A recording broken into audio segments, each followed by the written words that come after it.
El museo duerme. Las luces están bajas y el aire huele a piedra y silencio. Solo algunas vitrinas permanecen encendidas. La Mona Lisa observa desde la penumbra. En una pared, la Última Cena se proyecta como un eco luminoso, y sobre un atril de cristal, el hombre de Vitruvio se dibuja con líneas perfectas, mitad ciencia y mitad fe. Sobre la mesa central descansa un libro abierto, el Código da Vinci. Sus páginas parecen respirar bajo la lámpara. En la primera, una frase. Todas las descripciones de obras de arte, arquitectura, documentos y rituales secretos que aparecen en esta novela son veraces. Dan Brown no escribió solo una novela, abrió una grieta. Una historia que mezcló arte, religión y ciencia hasta convertir la ficción en una búsqueda. Porque hay libros que no se leen, se siguen, y este fue uno de ellos. En 2003, el Código da Vinci transformó la curiosidad en fenómeno global. Las iglesias de París, Londres y Roma se llenaron de visitantes que no buscaban rezar, sino descifrar. Las obras de Leonardo da Vinci fueron miradas de otro modo.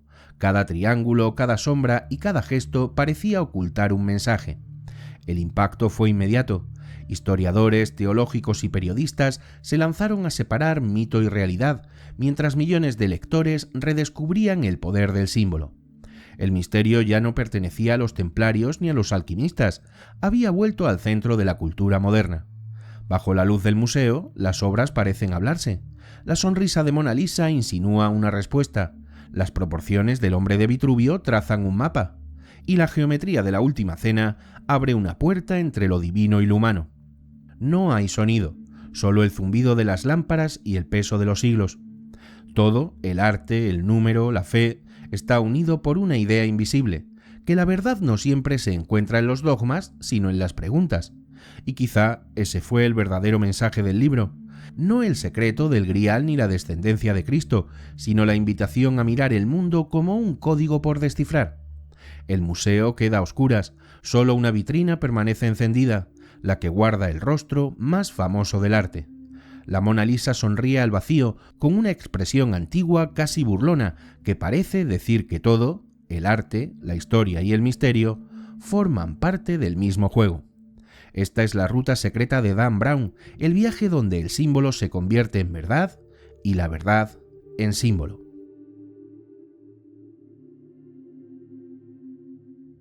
Dan Brown nació en Exeter, un pequeño pueblo de Nueva Inglaterra rodeado de bosques y silencio. Su padre, Richard Brown, era profesor de matemáticas, su madre, Constance, organista y cantante de música sacra. Entre ecuaciones y melodías, Dan Brown creció en un hogar donde la lógica y la fe convivían sin conflicto. Allí, entre partituras y fórmulas, comprendió una idea que marcaría toda su obra, que el universo tiene estructura y que el arte puede revelarla. Estudió literatura y música en la Universidad de Amherst. Durante un verano viajó a España y aquella estancia en Sevilla le cambió la mirada. Descubrió las catedrales góticas, los retablos, la iconografía religiosa y los símbolos que parecían hablar sin palabras.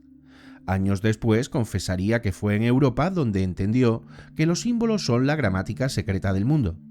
Antes de ser escritor, fue músico. Compuso canciones, grabó discos y buscó en la armonía una forma de conocimiento. Pero el éxito no llegaba. Vivía de dar clases y vender sus discos mientras comenzaba a escribir sus primeras novelas. En 1998 publicó Digital Fortress, una historia de espionaje y criptografía. Luego vinieron Ángeles y Demonios y La Conspiración, donde ya asomaban sus obsesiones. La tensión entre fe y razón, el poder del conocimiento y el misterio del símbolo. El estallido llegó en 2003 con el Código da Vinci. La novela proponía algo audaz, que detrás del cristianismo existía una historia silenciada y que el arte de Leonardo da Vinci escondía las claves para entenderla. Brown no inventó esos enigmas, los recogió de leyendas y teorías marginales, el priorato de Sion, los templarios, los evangelios apócrifos de Nag Hammadi, y los entrelazó con precisión narrativa. El resultado fue una historia que podía leerse como thriller, pero también como mapa. Desde entonces su figura vive en la fascinación y el recelo. Rara vez concede entrevistas y lleva una vida casi monástica en su casa de Nueva Inglaterra. Quienes lo conocen lo describen como un hombre metódico, obsesionado con la forma. Despierta al amanecer, Escribe en una habitación sin ventanas y coloca un reloj de arena sobre la mesa. Dice que la arena cayendo le recuerda al tiempo y la música de fondo al misterio. Con los años se han tejido leyendas en torno a su nombre, supuestos vínculos con logias o archivos secretos del Vaticano. Ninguno probado, pero todos alimentan el aura de un autor que convirtió el conocimiento en espectáculo. Su silencio es parte del mito, como si el creador del mayor enigma literario del siglo XXI hubiera decidido esconderse dentro de su propio código.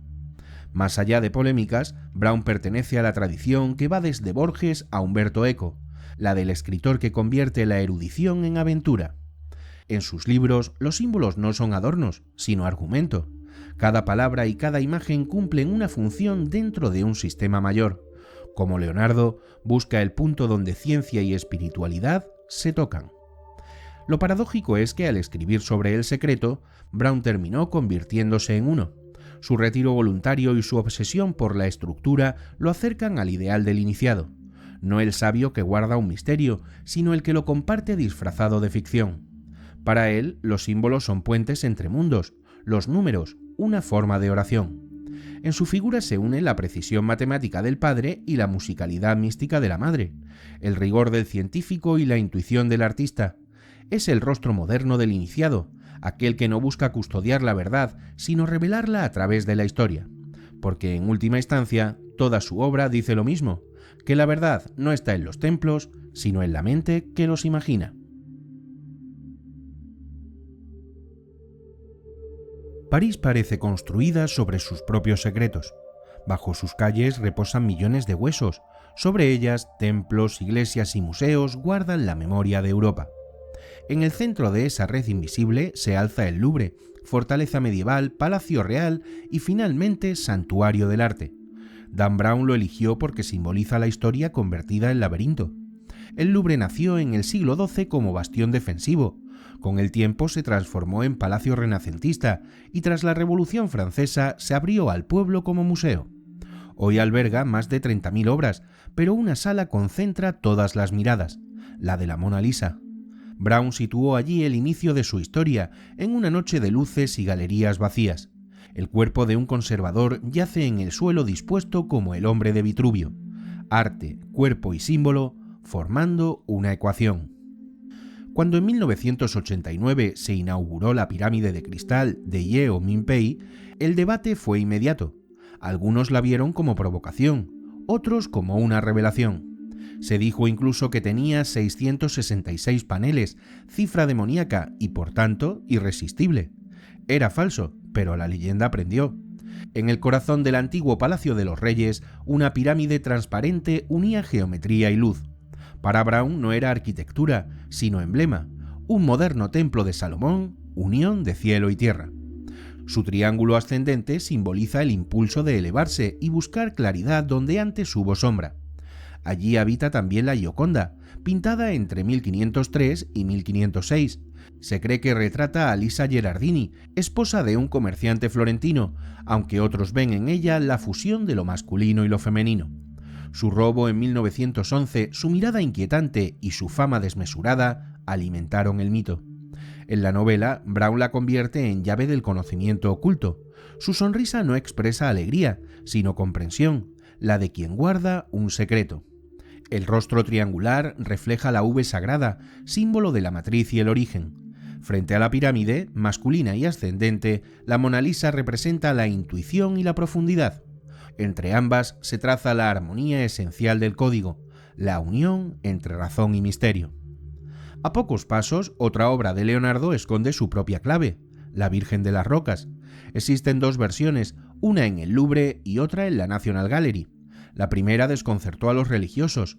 La Virgen aparece en una cueva, rodeada de rocas y agua, mientras el ángel señala el centro del cuadro con gesto enigmático. La Iglesia exigió cambios y Leonardo pintó una segunda versión más ortodoxa. Para Brown, la escena original es reveladora. La cueva es el útero del mundo, las rocas la materia y el agua la intuición. El mismo principio anima al hombre de Vitruvio.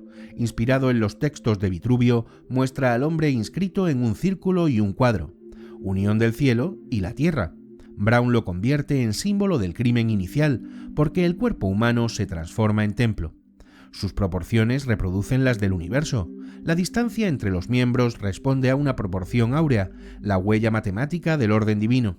Leonardo veía en el cuerpo la arquitectura del alma, el círculo como espíritu y el cuadrado como materia. Pero el corazón simbólico de la historia está en Milán. En el refectorio de Santa María delle Grazie, Leonardo pintó la Última Cena. Aunque aparece más tarde en la trama, su sombra recorre todo el libro. Leonardo rompió la tradición medieval, retrató a los apóstoles en movimiento, divididos en grupos de 3. El centro no es Jesús, sino el vacío entre él y la figura a su derecha. Ese hueco en forma de V ha sido interpretado como la ausencia de María Magdalena, símbolo del grial y de la unión de lo masculino y lo femenino. En esa V vacía reside el verdadero misterio, el espacio de la revelación. En la novela, París entera se convierte en un tablero de conocimiento. Cada monumento, obra y línea arquitectónica forman parte de un lenguaje que conecta arte, historia y fe. El Louvre es el punto de partida, el templo donde el arte reemplaza a la teología y la luz se convierte en palabras. Allí nace la idea central del código, que la verdad no se oculta en los sótanos del Vaticano ni en los libros prohibidos, sino a la vista de todos, en la geometría de una pintura o en la armonía de una proporción. En París el misterio se pintó con luz, pero para comprender el mapa que Leonardo trazó hay que seguir el meridiano invisible que une el cielo y la tierra.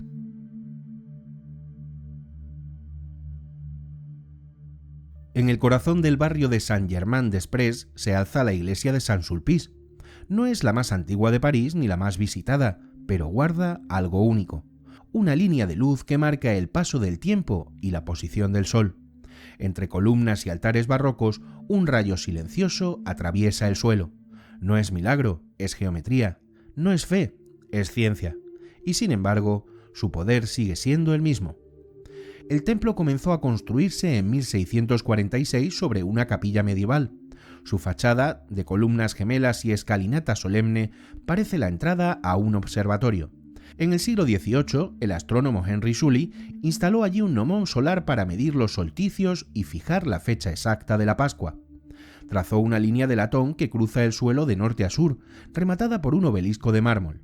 Cuando la luz del mediodía toca la piedra, el calendario celeste del cristianismo vuelve a ponerse en hora. Aquella línea rosa nació como herramienta científica, pero pronto se llenó de leyendas. Unos la creyeron templaria, otros el eje del mundo. En la novela de Dan Brown, el asesino la sigue convencido de que es el meridiano sagrado del Grial. Durante meses, tras la publicación del libro, decenas de visitantes se arrodillaron sobre el suelo buscando mensajes ocultos.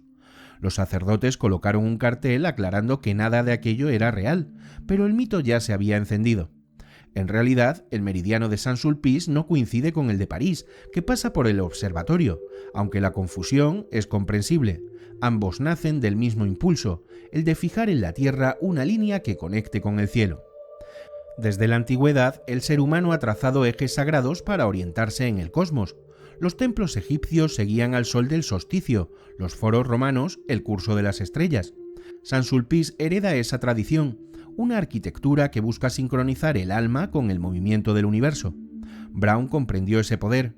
La línea rosa atraviesa el templo recordando que fe y razón no son contrarias, sino reflejos.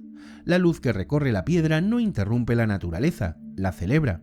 Es la revelación sin milagro, la palabra hecha claridad. El edificio encarna esa dualidad. Sus esculturas y frescos mezclan lo científico y lo místico. El rayo solar que avanza por la línea metálica es la metáfora de una fe moderna, que ya no teme a la astronomía, sino que la integra. El gnomón mide algo más que la posición del sol, mide la distancia entre Dios y el hombre. En el Código da Vinci, Sophie Neve descubre allí un mensaje que une los astros con los evangelios. Brown transforma la iglesia en escenario de revelación, un lugar donde el cielo toca la tierra a través del conocimiento. Por eso Saint-Sulpice fascina. Convierte la ciencia en rito y el cálculo en plegaria. Durante meses, la iglesia se llenó de visitantes que seguían en silencio el recorrido del sol sobre la línea dorada. Algunos llevaban el libro en la mano, otros querían sentir el poder del símbolo. Los sacerdotes observaban con desconcierto. La novela había logrado lo que los siglos de catequesis no: devolver al público la fascinación por el misterio. Saint-Sulpice no necesitaba ficciones para ser sagrada. Cada piedra responde a un cálculo, cada ángulo a una proporción. La luz del mediodía dibuja un camino que une el tiempo humano con el de las estrellas, y ese gesto resume la ambición de toda ciencia y toda fe, comprender el orden del universo y nuestro lugar en él. La línea rosa es metáfora de la condición humana, avanza lentamente, brilla y se apaga, como nosotros. Es el símbolo de la búsqueda constante, el hombre midiendo el cielo con los instrumentos que tiene, intentando atrapar lo eterno con la materia. Al convertir ese cálculo en signo sagrado, Brown recordó que incluso los números pueden ser plegarias. Saint-Sulpice representa el instante en que razón y misterio se dan la mano. Cuando la luz recorre el metal y toca el obelisco, el templo parece respirar. El suelo se convierte en calendario, la piedra en espejo y el sol en palabra. La escena dura unos segundos, pero en ellos el universo se ordena. En el viaje de El Código da Vinci, Saint-Sulpice marca el paso del arte al cosmos, del símbolo pintado al vivido. El Louvre representaba la mirada, Saint-Sulpice el movimiento. En uno, la verdad se contempla, en otro, se mide. Ambos laten con la idea de Leonardo, el hombre como eje del universo, punto intermedio entre materia y luz. No es su tamaño lo que conmueve, sino su silencio, un silencio que no impone, sino que escucha. Allí donde la piedra se encuentra con la claridad, el misterio deja de ser amenaza y se convierte en ritmo. En Saint-Sulpice, el conocimiento se vuelve oración. El rayo de sol que cruza su nave no ilumina un altar, sino que nos recuerda que la fe también puede tener forma de meridiano, y que a veces, para encontrar lo divino, basta con mirar dónde cae la luz.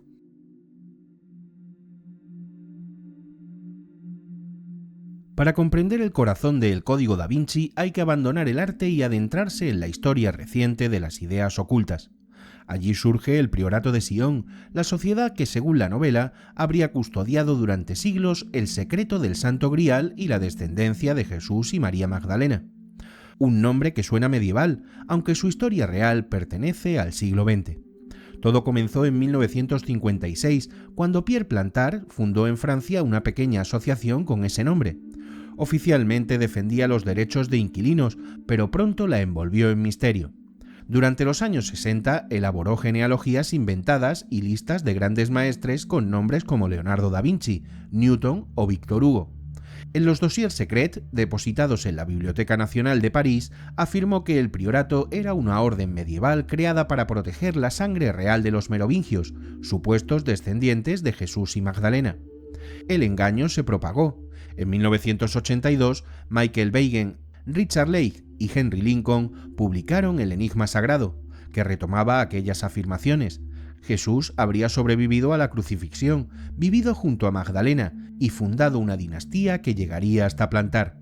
Cuando Brown publicó su novela 2 décadas después, transformó esas teorías en materia literaria, metáfora del deseo humano de que lo sagrado deje huella en la historia.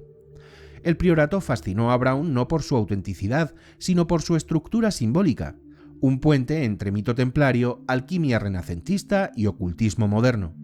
La investigación histórica demostró pronto que nada de eso existía antes de 1956. Plantard y su colaborador Philippe de Cherisey falsificaron los documentos y el propio Plantard terminó confesando su invención. Pero el mito ya tenía vida propia. Y ahí reside su fuerza. Las falsificaciones revelan lo que la gente necesita creer.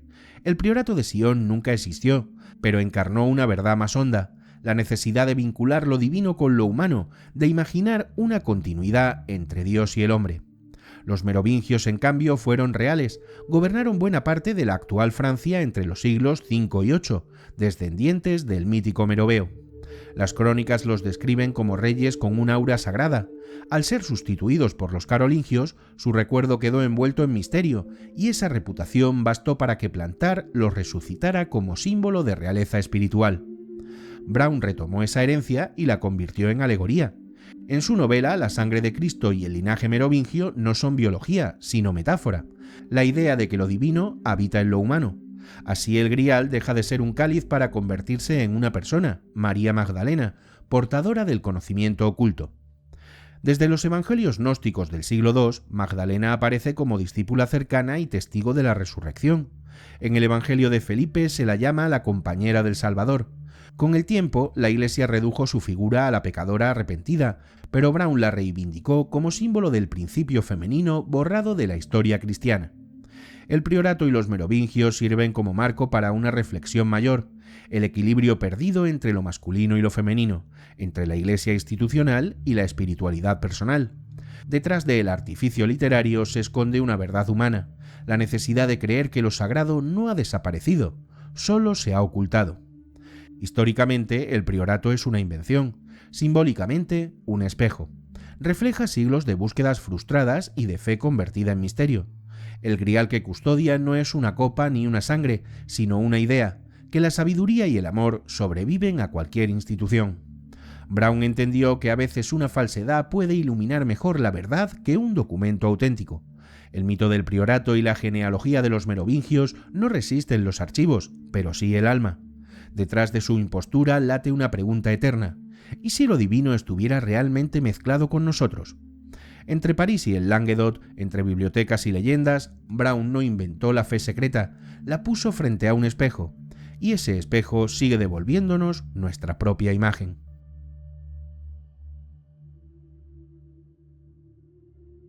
En la penumbra de una capilla, la luz atraviesa una vidriera y dibuja una figura sobre el suelo, una rosa. Ese símbolo, repetido en el arte y la arquitectura, no nació como adorno, sino como palabra. Antes de ser flor, la rosa fue lenguaje. Su espiral expresa la expansión del alma, sus pétalos los grados del conocimiento y su perfume la promesa de lo invisible. En los templos góticos aparecía esculpida en los rosetones, recordando que la luz que penetra la piedra es también la que habita en el hombre. Sub-rosa, bajo la rosa, significaba secreto. En las reuniones herméticas, una rosa colgada del techo garantizaba el silencio. Era el sello de la palabra sagrada. Por eso cuando Brown coloca una rosa sobre la tumba del Louvre y la vincula al grial, no inventa un símbolo, reactiva una tradición milenaria. La rosa es en su historia el alma del conocimiento, la llave del misterio femenino. El grial ha tenido 1000 formas: copa de abundancia, cáliz de Cristo, piedra, libro o linaje. Cada época lo moldeó según sus anhelos. Los monjes vieron en él la presencia divina, los caballeros la pureza, los románticos la búsqueda y los modernos el conocimiento. Brown unió la rosa y el grial para condensar siglos de símbolos en una sola imagen. El grial dejó de ser objeto y se volvió metáfora, principio femenino, sabiduría creadora, matriz que da forma a la materia. La rosa, flor que nace de la tierra y se abre al cielo, completó la unión. Ambas encarnan el equilibrio perdido entre acción y contemplación, entre la espada y el cáliz. Durante siglos, el cristianismo institucional privilegió la figura del Salvador sobre la de la madre, la del maestro sobre la discípula. El código de Brown no denuncia, repara, recuerda que toda tradición espiritual nace de dos fuerzas, una que engendra y otra que comprende. La rosa es la revelación interior, el grial, el recipiente que la coge. Solo existen cuando se encuentran. Leonardo da Vinci comprendió esa verdad sin dogmas. En la Virgen de las Rocas, María es puente entre cielo y tierra. En la Gioconda, la sonrisa guarda un conocimiento sin palabras. En la Última Cena, el espacio vacío en forma de V, símbolo del grial, es el lugar de revelación. No lo que está, sino lo que falta, revela el secreto. Es el vacío como cuna de la verdad. En la novela, el recorrido por templos y criptas no es una persecución, sino una iniciación. Cada pista enseña a mirar de otro modo. Al final, cuando descubren que el grial no es una copa, sino una persona, y que la rosa no adorna un altar, sino un sepulcro, el mensaje se vuelve claro. Lo divino no se halla buscando reliquias, sino comprendiendo símbolos. La verdad no está en el objeto, sino en la mirada que lo descifra. La rosa y el grial son dos formas de una misma idea, la sabiduría como experiencia interior. El cáliz que contiene la sangre y la flor que encierra el perfume del alma expresan que lo eterno puede habitar en lo efímero.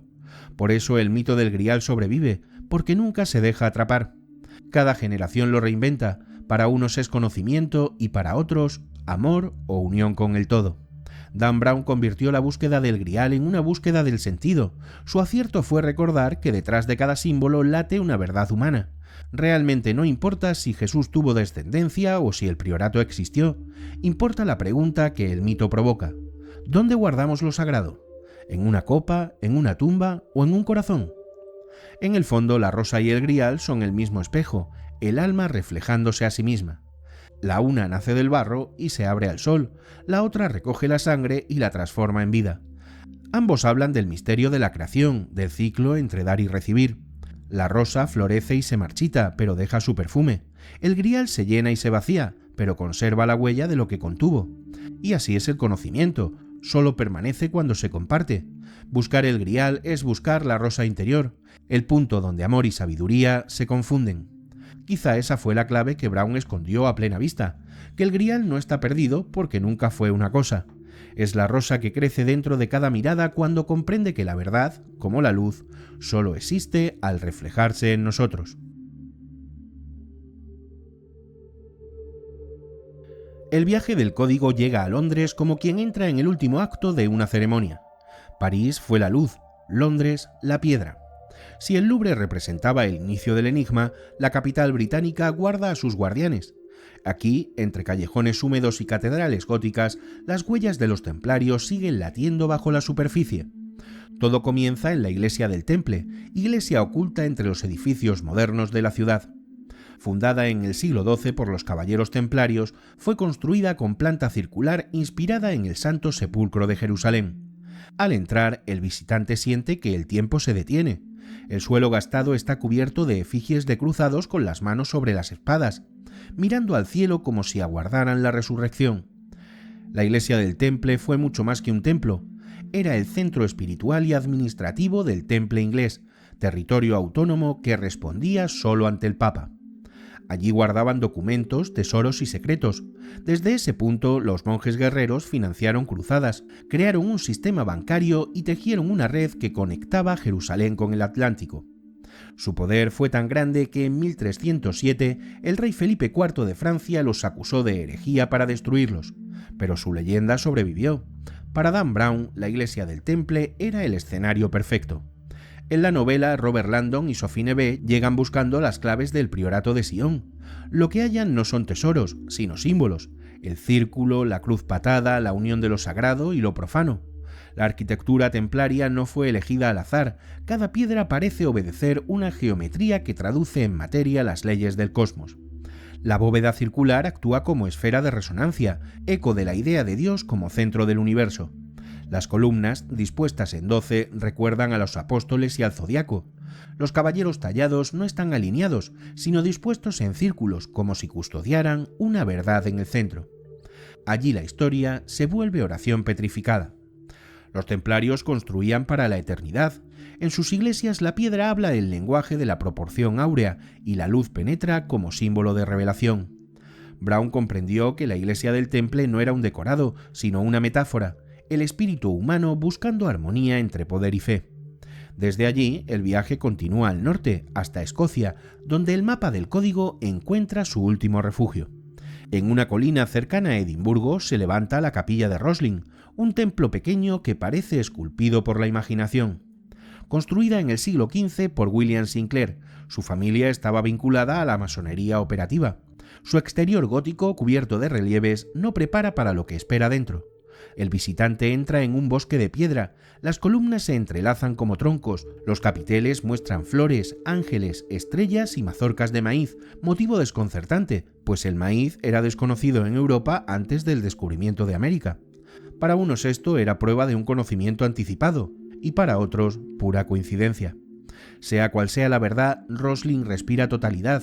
Cada figura tiene un doble sentido, cada forma una correspondencia. La capilla es un compendio del simbolismo universal. En sus muros se cruzan iconografía cristiana, cábala, alquimia y geometría sagrada. Los cubos musicales tallados parecen codificar melodías y el techo, con sus rosas y estrellas, dibuja un firmamento invertido. El cielo descendiendo sobre la tierra. Roslin fue el final perfecto para el Código da Vinci porque encarna lo que el libro propone desde el principio: la reconciliación entre ciencia y fe, y entre arte y espiritualidad. Es un templo que no pertenece a una religión, sino a todas, un lugar donde cada símbolo refleja al siguiente hasta formar una armonía de significados. Durante siglos, los Sinclair la custodiaron como reliquia viva. Se decía que en sus criptas descansaban los secretos del Temple, los manuscritos de Salomón o incluso el Arca de la Alianza. Nadie lo probó, pero la leyenda persistió. Y Brown no necesitó confirmarlo, le bastó con sugerirlo. La fuerza del símbolo supera siempre la certeza del hecho. Quien visita Rosslyn al amanecer comprende por qué tantas teorías nacieron allí. La luz entra por las ventanas y recorre las columnas, encendiendo los relieves como si despertaran. Fuera, los campos verdes se extienden. Dentro, el silencio pesa como lo eterno. En ese silencio se resume el espíritu del código. La iglesia del Temple representa la historia y el orden, y Rosslyn la institución y la belleza.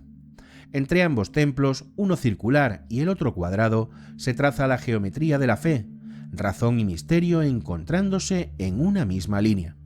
El viaje de Brown termina donde comenzó el de Leonardo, en la piedra convertida en símbolo.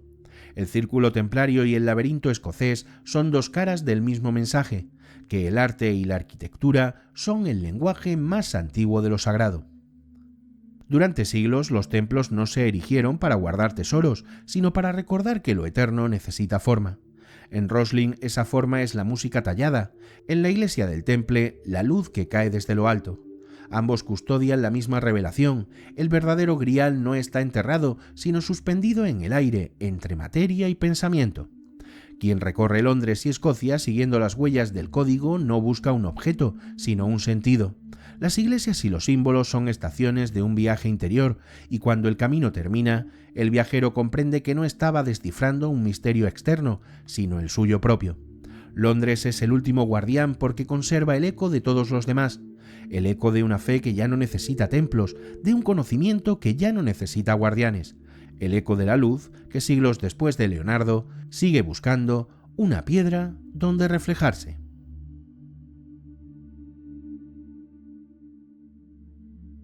Hay nombres que trascienden la historia y se convierten en espejos donde la humanidad se mira.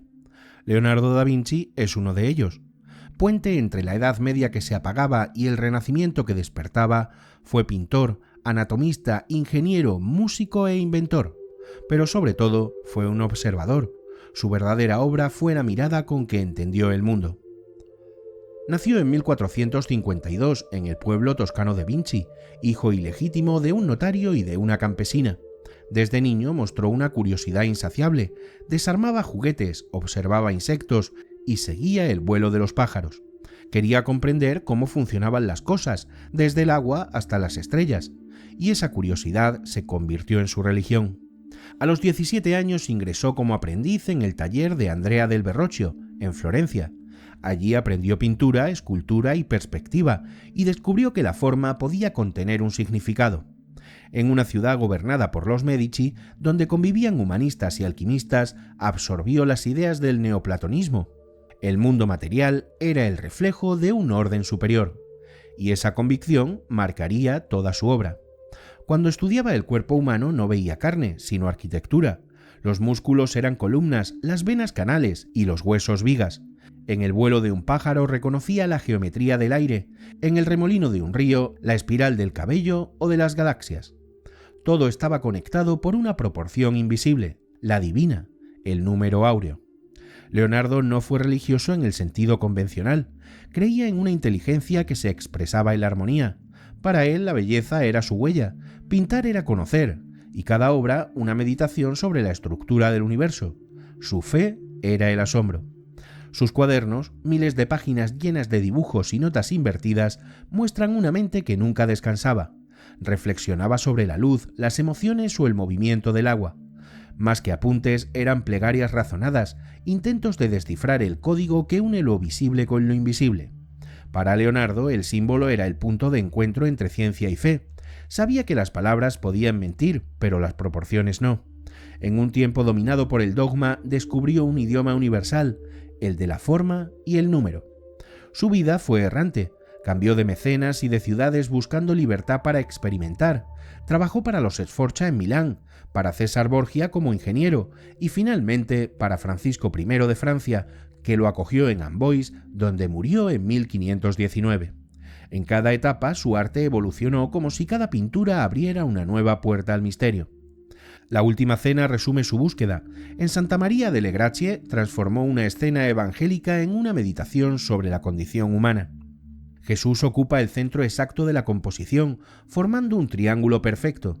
Los apóstoles, en grupos de 3, crean una secuencia casi musical. El verdadero centro, sin embargo, es el vacío entre Jesús y la figura a su derecha. Esa V invertida, símbolo del Grial para Brown, convierte la ausencia en sentido. En La Gioconda llevó la idea al límite. La sonrisa de Lisa Gherardini no pertenece a una mujer concreta, sino al alma de la naturaleza. Su mirada sigue al espectador y no revela, insinúa. Esa ambigüedad es la esencia del símbolo, mostrar sin explicar. Por eso la Mona Lisa no envejece, cambia cada vez que alguien la mira. Leonardo dejó miles de proyectos inacabados, máquinas imposibles, estudios anatómicos o diagramas que parecen mapas de ideas más que de objetos. Murió sin publicar casi nada, pero su legado fue más profundo que cualquier libro. Enseñó a mirar el mundo como un sistema de correspondencias. 5 siglos después, Dan Brown prolongó esa mirada. En sus páginas, Leonardo se convierte en el guardián del conocimiento oculto, el vínculo entre razón científica e intuición espiritual. Brown intuyó que en los trazos del florentino había un código hecho de luz, proporción y gesto. Leonardo fue el espejo donde el Renacimiento descubrió su rostro y el siglo XXI reconoció el suyo. En él, la humanidad moderna, dividida entre tecnología y vacío, encuentra la promesa de reconciliación. Su vida demuestra que pensamiento y emoción, cálculo y misterio no se oponen, se completan. Y por eso sigue vivo. Más allá del artista o del inventor, Leonardo representa el sueño eterno de comprender. Su obsesión por el vuelo de los pájaros, por el agua o por reproducir la sonrisa humana no fue curiosidad, fue devoción. Una devoción sin altar ni credo, pero llena de fe en la belleza. En el universo de Brown, Leonardo es el punto de unión entre todos los hilos, el hombre que descifró el lenguaje del mundo sin pronunciar palabra. Su vida demuestra que el conocimiento también puede ser una forma de fe, y que toda búsqueda científica, artística o espiritual es, al final, el intento de traducir el misterio en forma. Leonardo no dejó testamento, solo dibujos, pensamientos y enigmas, quizá porque comprendió que la verdad no se hereda, se redescubre. Mientras alguien contemple un cuadro y se pregunte ¿qué quiso decirnos?, su código seguirá latiendo.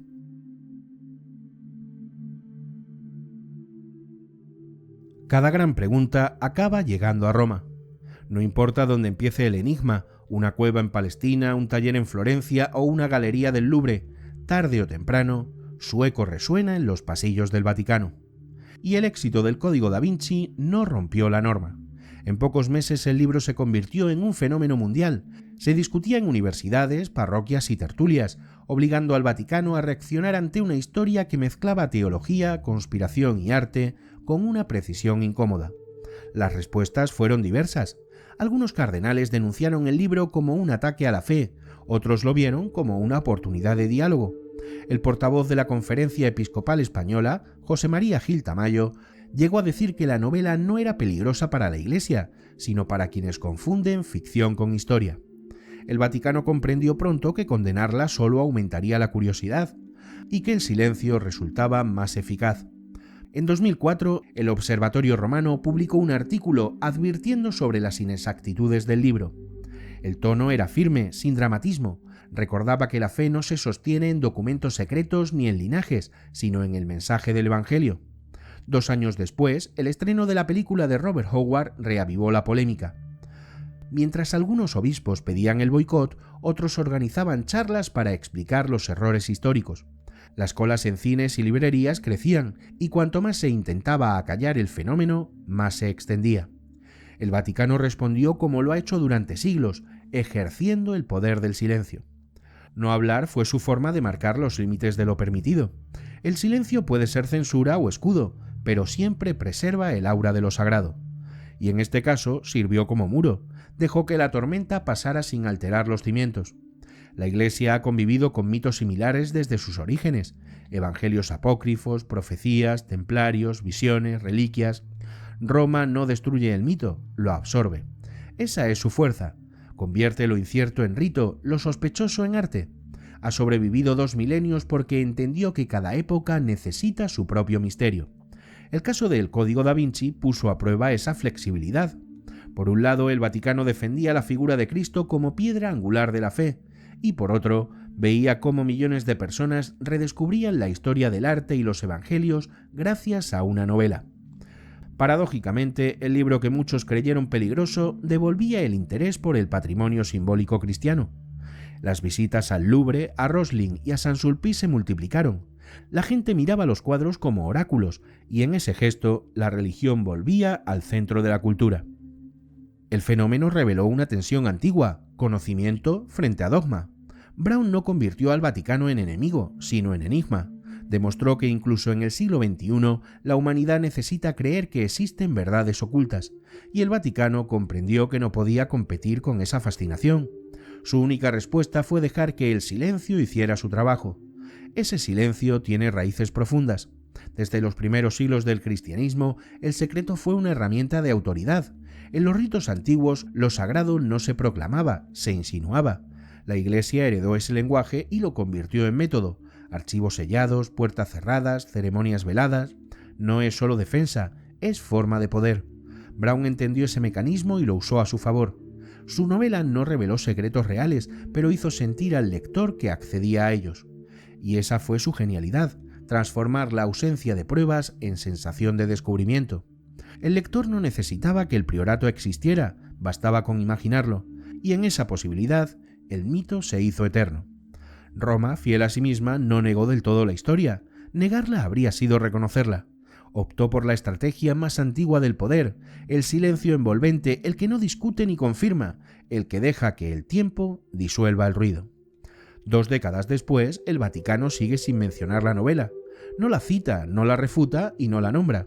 Permanece como siempre, una fortaleza de piedra y silencio. Pero entre esas piedras, el eco del libro aún resuena, porque el Código da Vinci no atacó la fe, la recordó. Recordó que lo sagrado no vive en los muros, sino en la necesidad humana de buscar significado. Y en eso, quizá, Roma y Dan Brown no sean tan distintos. Uno guarda el misterio en los archivos y el otro en sus páginas. Ambos comprenden la misma verdad, que el poder del símbolo no está en lo que revela, sino en lo que calla.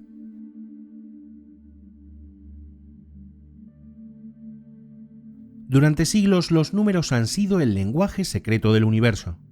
Mucho antes de los telescopios y los microscopios, ya hubo quien vio en las proporciones de la naturaleza una huella divina. Las conchas del mar, los pétalos de las flores o las espirales de las galaxias parecían responder a un orden oculto. No era superstición, era asombro. Ese asombro dio origen a una de las iglesias más poderosas de la historia del pensamiento, la que Dan Brown situó en el centro de su relato, la armonía matemática como rastro de lo sagrado. El Código da Vinci acercó a millones de lectores conceptos que hasta entonces solo conocían arquitectos y artistas del Renacimiento: el número áureo, la secuencia de Fibonacci y la geometría sagrada. Palabras que sonaban misteriosas, pero describían una realidad que está en todas partes. El número áureo surge cuando una línea se divide en 2 segmentos desiguales, de modo que la relación entre el total y el mayor sea igual a la del mayor con el menor. Su valor, 1,618 puntos suspensivos, se repite en la naturaleza con una frecuencia desconcertante, en la disposición de las hojas, en las conchas, en los huracanes y en las proporciones del cuerpo humano. Leonardo da Vinci estudió esa proporción y la aplicó en sus obras. En El hombre de Vitruvio, el ombligo marca el punto donde el círculo toca el cuadrado, la unión del cielo y la tierra. En La última cena, las figuras obedecen líneas invisibles trazadas según la proporción divina. En La Gioconda, la relación entre rostro y cuerpo responde al mismo patrón.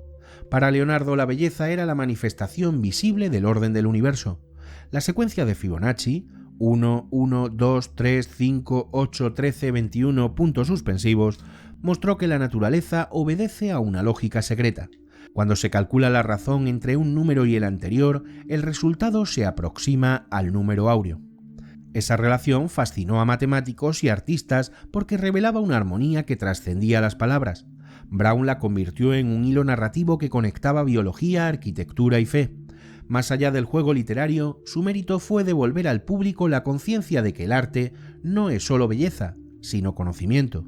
Cada templo, cuadro o cúpula renacentista es una ecuación en piedra.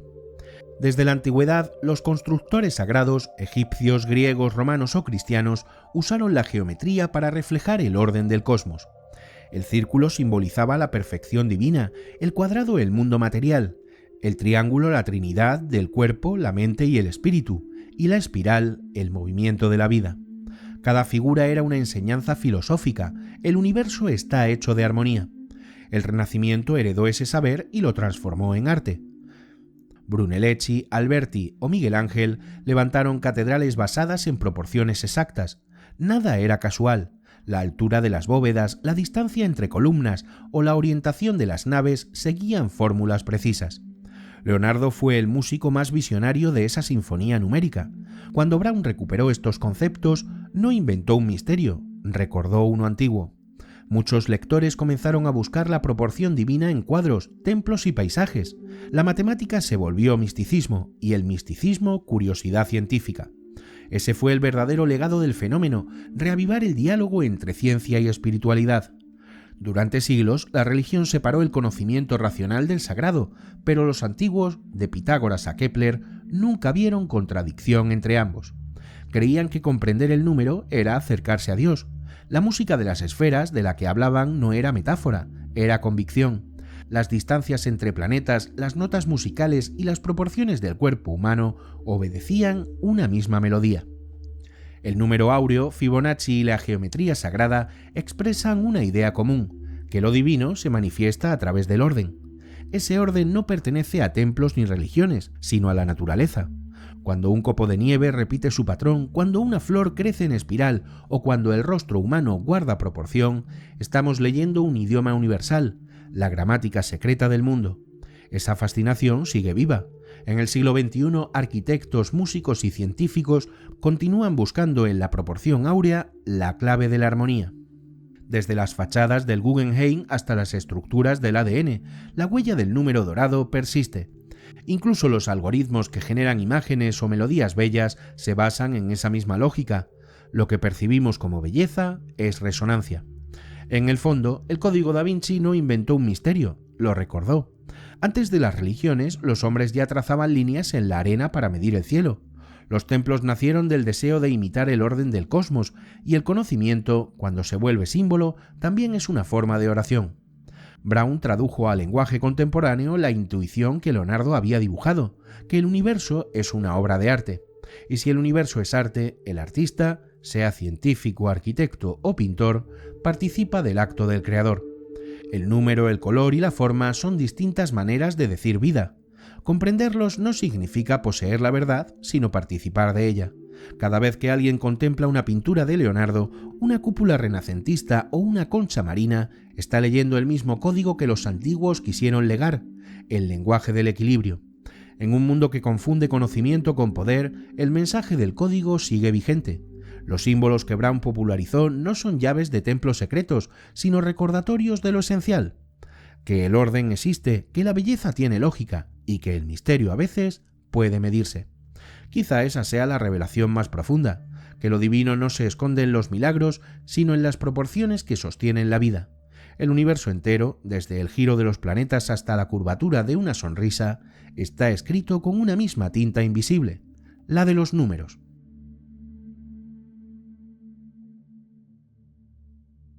Todo mito proyecta una sombra, y el de Dan Brown no fue una excepción. Tras el éxito del Código Da Vinci, el escritor que había vivido en silencio se convirtió en un nombre imposible de ignorar. En menos de un año vendió más de 80 millones de ejemplares. Las universidades debatían sus ideas, las iglesias respondían y los museos se llenaban de visitantes en busca de pistas ocultas. Pero cuanto más crecía la fascinación, más se diluía la figura del autor. Braun no era profeta ni teólogo, sino un narrador obsesionado con la estructura. Su triunfo lo transformó en objeto de sospecha. En 2006, los británicos Michael Bagen y Richard Leigh, autores del Enigma Sagrado, lo demandaron por plagio, alegando que había usado sus teorías sobre el priorato de Sion y la descendencia de Cristo. El juicio fue seguido por medio mundo. Braun defendió su obra como ficción inspirada en ideas de dominio público. Ganó el caso, pero la polémica lo marcó. Por primera vez, el creador de enigmas se convertía en uno. La discusión trascendió los tribunales.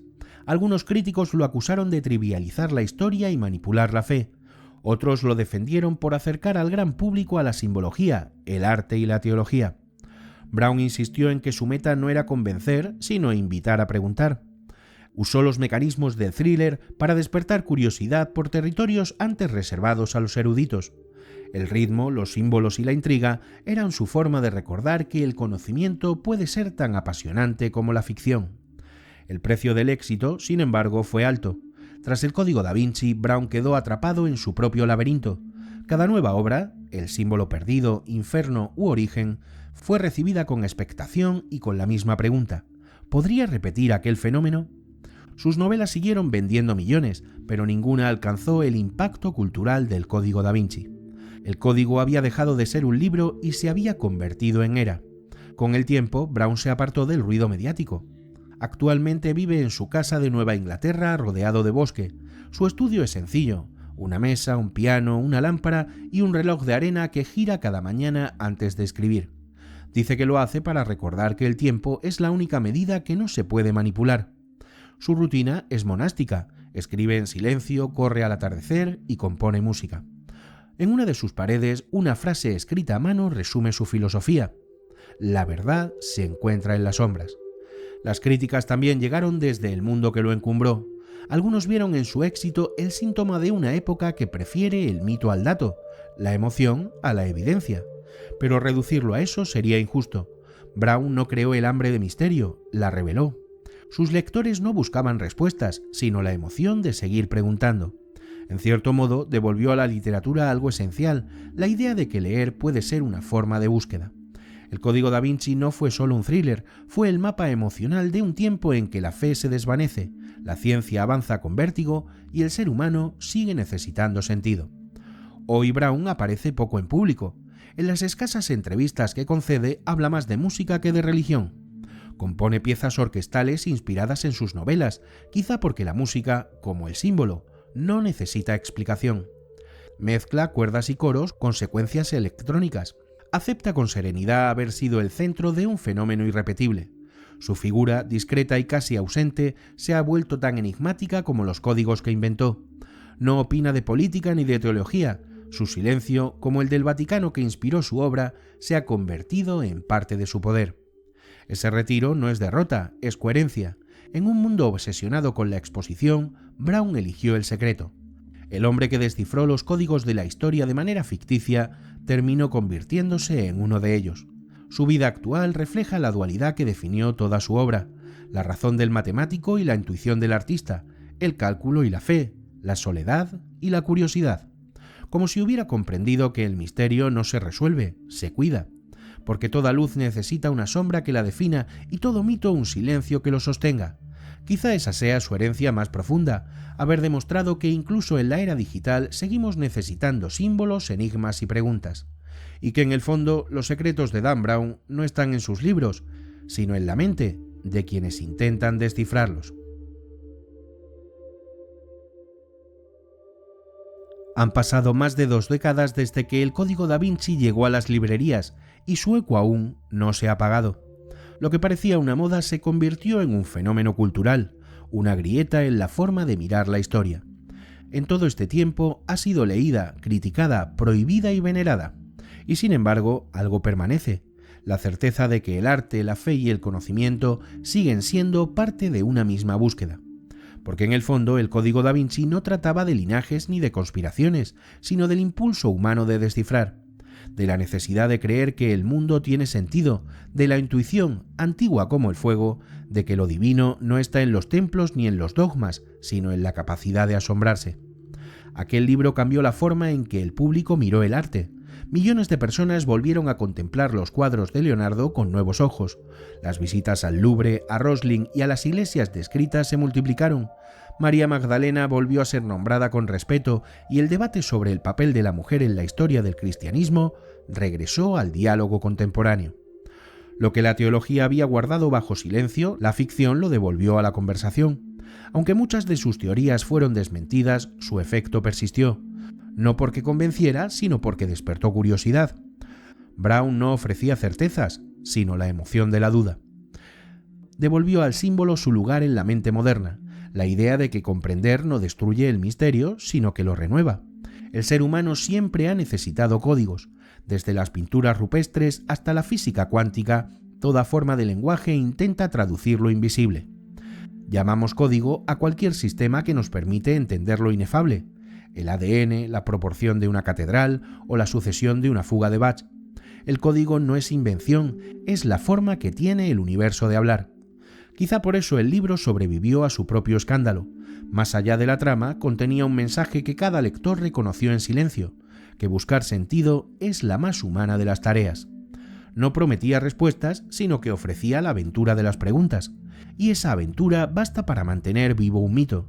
El verdadero código no estaba en el Louvre ni en el Priorato de Sion, sino en la mirada del lector, en su deseo de conectar los puntos, de unir lo que sabe con lo que intuye. Cada generación necesita una historia que le recuerde que todavía hay puertas por abrir, y el Código Da Vinci cumplió ese papel para el siglo XXI. Demostró que el arte puede volver a ser revelación, que los museos pueden comportarse como templos y que la curiosidad puede ser un acto espiritual. Por un instante, millones de personas se sintieron parte de un rito antiguo, mirar una obra de arte y sentir que en ella hay algo más. El código sigue vivo porque la búsqueda que lo originó sigue viva, el deseo de entender el mundo a través de la belleza, la lógica y el símbolo. Brown no inventó ese impulso, lo tradujo al lenguaje de su tiempo. En su historia, Leonardo habla al lector moderno, los templarios al científico, la rosa y el grial al corazón. Todo converge en una misma idea: comprender es un acto sagrado. Vivimos en una era que reemplaza los misterios por algoritmos, la fe por datos y el silencio por ruido. Y sin embargo, cuando una historia siembra una duda, nos detenemos. Queremos creer que hay más de lo que vemos. En un mundo saturado de respuestas instantáneas, el código nos recordó el valor de las preguntas lentas. Su legado no reside en sus teorías, sino en la inquietud que deja. Porque todo lo que inquieta, transforma. El Código Da Vinci fue un espejo cultural, reflejó el miedo moderno a haber perdido el misterio y la necesidad de recuperarlo. Su éxito fue en el fondo una confesión colectiva, que incluso en la era tecnológica seguimos buscando lo invisible. El misterio no muere, cambia de forma. Hoy habita en los laboratorios, observatorios, lienzos digitales y libros que aún nos obligan a pensar. El código sigue vivo porque no pertenece a nadie. Es la herencia compartida de quienes miran el mundo con la certeza de que hay algo más. Los símbolos de Leonardo, los números de Fibonacci y las catedrales de piedra son distintas traducciones de una misma verdad, que el conocimiento es una forma de fe. Y a veces basta una novela para recordarlo, y comprendemos entonces que no era una historia sobre el pasado, sino sobre nosotros, sobre el impulso que nos mueve a descifrar, conectar y preguntar. Porque el verdadero código, el que no se imprime ni se esconde, late en el ser humano, el impulso de mirar el caos y buscarle forma, de mirar la sombra y buscarle luz. Mientras exista alguien que contemple una obra de arte y se pregunte qué quiso decir su autor, ese código seguirá respirando. De Leonardo a Brown y de Brown al lector, el viaje continúa, el mismo viaje hacia la luz del conocimiento.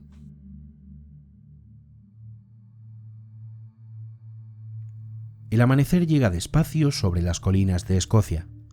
El aire huele a piedra húmeda y a hierba recién cortada. Camino hacia la capilla de Rosslyn mientras el sol, todavía bajo, enciende los vitrales. Durante siglos, la luz ha entrado aquí como un visitante antiguo, repitiendo el mismo gesto: atravesar el cristal, rozar la piedra y revelar el polvo suspendido en el aire. Dentro, el silencio tiene un sonido propio. Las columnas se alzan como árboles retorcidos, cubiertas de hojas y ángeles tallados. Cada detalle, una flor, un rostro o un símbolo, parece recordarnos algo que hemos olvidado. Aquí el tiempo no es una línea, sino un círculo. Me detengo ante la columna del aprendiz. La leyenda dice que fue tallada por un joven mientras su maestro estaba lejos. Cuando el maestro regresó y vio la perfección de la obra, la envidia lo dominó y lo mató. Desde entonces, la columna sostiene el peso de dos vidas, la del arte y la del sacrificio. Pienso en Leonardo, en Dan Brown, en todos los que dedicaron su existencia a descifrar lo invisible, y en el precio de mirar demasiado. El sol se filtra por las ventanas orientales, los capiteles se encienden uno a uno, y durante un instante la capilla parece respirar. Comprendo que el secreto del lugar no está en lo que guarda, sino en lo que despierta. He recorrido museos, iglesias y bibliotecas buscando respuestas. Y aquí en Roslin, la pregunta inicial regresa más simple. ¿Qué buscamos cuando buscamos la verdad? Tal vez no sea conocimiento lo que anhelamos, sino sentido. El código no está ni en los libros ni en las fórmulas, sino en el impulso de hallar belleza en el orden. Todo lo que llamamos misterio es en realidad una forma de reconocernos. El eco de un canto antiguo se mezcla con el rumor del viento. Entre los ángeles de piedra, una figura sostiene una rosa, la flor del alma, símbolo de lo que no se dice y solo se siente. En su centro, la rosa está vacía, y tal vez ese vacío sea el verdadero grial, el espacio donde la fe y la razón pueden convivir. Pienso en Dan Brown, en su reloj de arena cayendo, en Leonardo trazando líneas sobre un papel que no sabía inmortal. Pienso en todos los que sin saberlo siguen el mismo viaje, el de convertir la curiosidad en revelación. La luz avanza por el suelo y alcanza mis pies. Por unos segundos la capilla respira conmigo. Comprendo que todo este viaje, París, Londres, Roma, los símbolos, los mitos, era solo una forma de llegar a este instante, el momento en que la historia se calla y la mirada comprende. Aquí termina la ruta de Dan Brown, pero no la del misterio. El arte, la historia y la fe nunca esconden la verdad, la invitan. Y quienes se atreven a buscarla ya la han encontrado. El sol asciende y la luz lo inunda todo. Camino hacia la salida con paso lento. Afuera el viento mueve los árboles y el mundo parece el mismo, pero sé que no lo es. En Roslin el silencio tiene voz, una voz que no explica, pero que responde. El código, ese que tantos buscaron entre piedras y palabras, nunca fue un secreto, fue una forma de mirar.